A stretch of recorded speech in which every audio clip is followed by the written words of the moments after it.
Neela cooking ಚಾನೆಲ್ಗೆ ಸುಸ್ವಾಗತ. ಇವತ್ತು ಅತಿ ಸುಲಭವಾಗಿ ಮಾಡುವ ಈರುಳ್ಳಿ ಚಟ್ನಿ ಯಾವ ರೀತಿ ಮಾಡೋದಂತ ನೋಡೋಣ.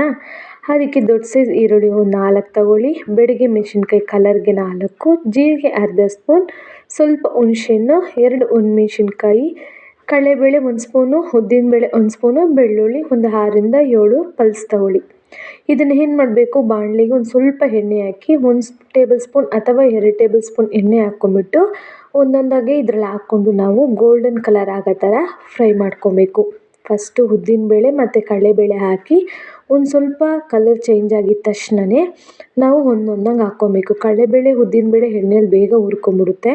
ನೆನಪಿರಲಿ, ಬೇಳೆಗಳು ಸೀದೋಗದಿರೋ ಥರ ನಾವು ನಿಧಾನಾಗಿ ಲೋ ಫ್ಲೇಮಲ್ಲಿ ಇಟ್ಟು ನಾವು ನಿಧಾನಾಗಿ ಫ್ರೈ ಮಾಡ್ಕೊಬೇಕು.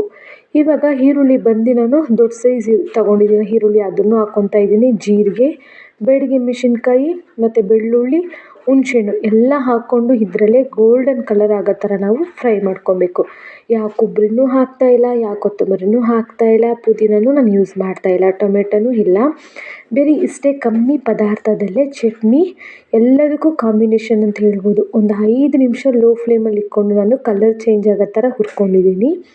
ಇನ್ನು ಒಂದು 2 ನಿಮಿಷನೂ ನಾವು ಸೀದೋಗಬಾರ್ದು. ಈರುಳ್ಳಿ ಈ ಥರ ಗೋಲ್ಡನ್ ಕಲರ್ ಆಗೋ ಥರ ನಾವು ಈರುಳ್ಳಿನ ಚೆನ್ನಾಗಿ ಫ್ರೈ ಮಾಡ್ಕೊಬೇಕು. ಇವಾಗ ಇದೊಂದು ಜಾರ್ಗೆ ಹಾಕಿ ಈ ರೀತಿ ಪೇಸ್ಟ್ ಆಗೋ ಥರ ನಾವು ರುಬ್ಕೊಬೇಕು.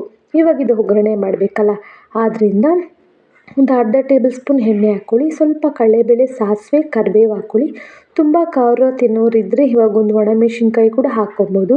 ಸ್ವಲ್ಪ ತಣ್ಣಕ್ಕಾದ್ಮೇಲೆ ನಾವು ರುಬ್ಬಿಕ್ಕಿರೋಂತಹ ಚಟ್ನಿನ ಇದರೊಳಗೆ ಹಾಕಿ ಸ್ವಲ್ಪ ನೀರು ಹಾಕಿ ನಿಮ್ಗೆ ತಿಕ್ನೆಸ್, ಉಪ್ಪು ಯಾವ ರೀತಿ ಬೇಕೋ ನೀವು ಆ ರೀತಿ ಹಾಕಿ ನೀಟಾಗಿ ಮಿಕ್ಸ್ ಮಾಡ್ಕೊಬೇಕು.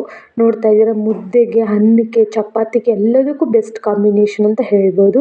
ನೋಡೋದು ಮಾತ್ರ ಅಲ್ಲ, ನೀವು ಟ್ರೈ ಮಾಡಿ ನೋಡಿ. ಕಮ್ಮಿ ಪದಾರ್ಥದಲ್ಲಿ ಕಮೆಂಟ್ಸ್ ಮೂಲಕ ತಿಳಿಸಿ.